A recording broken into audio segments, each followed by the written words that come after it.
2010.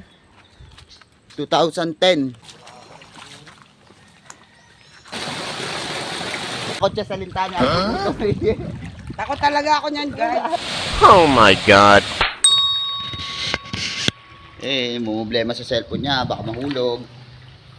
So, ayun na si Utoy. Si Idol Tutoy. So guys, nandito kami ngayon sa ilog. Tara, G. Guys, welcome guys sa aming vlog, guys. So ito kami guys, nag-iilog kami. So magandang tanghali. Bayan. Bayan. Guys, dito. Oh, ito guys, dito kami ngayon sa ilog. Dito tayo dahil. Ito guys, papunta kami ngayon sa Tungtong Falls. What? So, maghahanap kami ng gulay naman ngayon sa Tungtong. At ang aking mga kasama,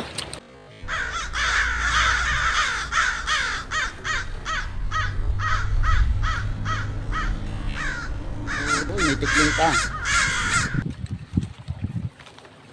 Paring Utoy. Hey guys.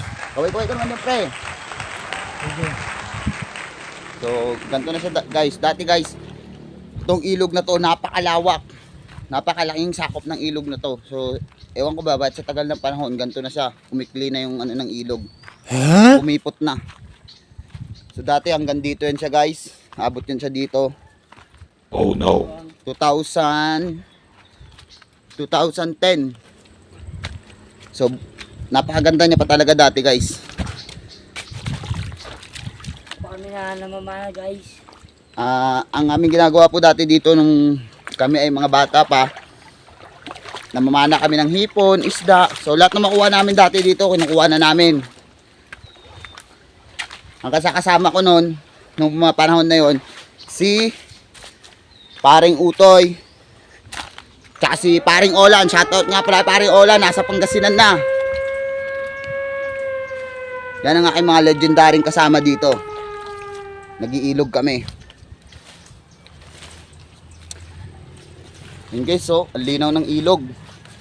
Sobra. Pero, wala ka na ganong makitang isda kasi, ewan ko ba bakit wala na ganong isda. Pero, dati kasi, nilalason yung isda dito eh. What? Pero ngayon,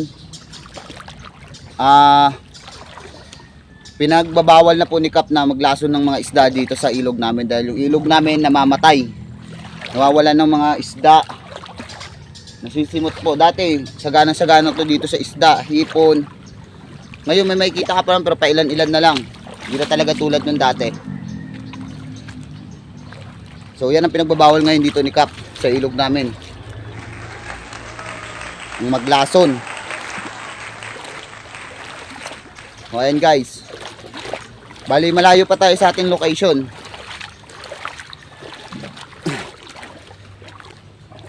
Ayan. Yes, guys. Malamig ang tubig, guys.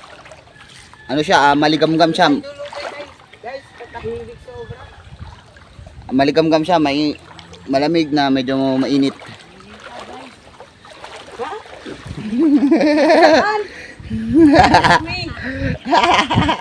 So,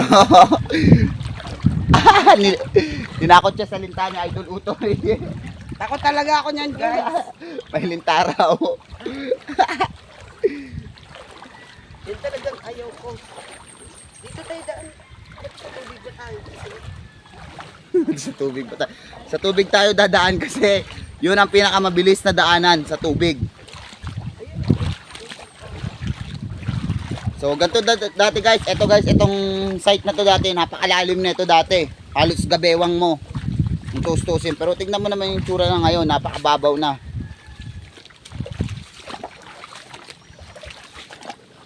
Paa na lang ang lalim niya. So ayun oh, may namamana pa oh. Si Ulyot. Huwag nyo labuhin, may namamana si Ulyot.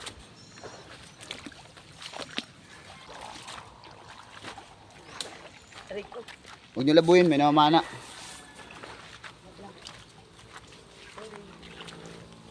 Ayun, marami na nakuha.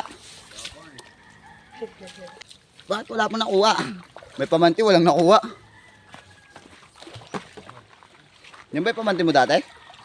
Durog na eh. Yes, ang galang pamanti Oo, yan. puta. Si Chucky kasama niyo pala. Oo, kasama namin. Kaya pala wala akong makita isda eh. Dito pa yung kasama oh. Una po rin dyan. Kumplito ah.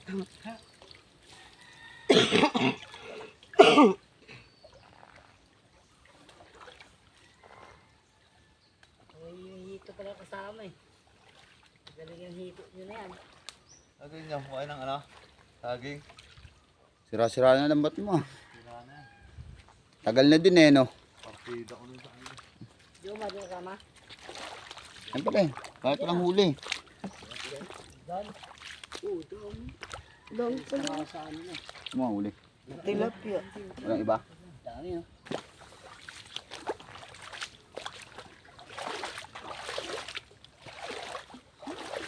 Dati ang dami ditong tilapia eh. Tilapia, hito, dalag. Palos. Yun ay wala na. Wala ka nang makikita dito guys.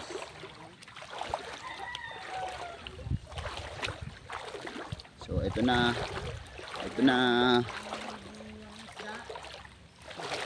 Pinaka-favorite namin pwesto ng pamingwitan eh dito guys. Yan yung location yan dyan. Yan. Yan ang pinaka-favorite namin dati pamingwitan. So ngayon ginawa na siyang farm ng manok, panabong. Yung ano niya. Yan. So aahon tayo guys. Kasi medyo may kaliliman yung site na yan. So dati ito talaga pina-favorite kong pwestuhan pag namimingwit. Kasi ang ganda dito mamingwit. Ang lalaki. O ngayon hindi na tayo nakakapunta. Ngayon na lang ulit tayo nakabalik dito sa ilog na to. So abangan nyo yung part 2 guys kasi medyo malayo pa yung lalakarin namin. Tungtong Falls. So ingatan nyo yung mga tanim kasi may mga tanim mo. Sitaw. Ayan. So ito yung tsura nya. Ayan. Ayan, Tungtong Falls. So Ito guys. Yan. So ito yung ilog guys. Yan. Medyo masukal lang siya guys pero pag makarating ka dito guys, maaniwala. Ayan, diba? So ganda-ganda guys. So lahat ng mga ano dyan, maliligo. Punta na kayo sa Tungtong Falls.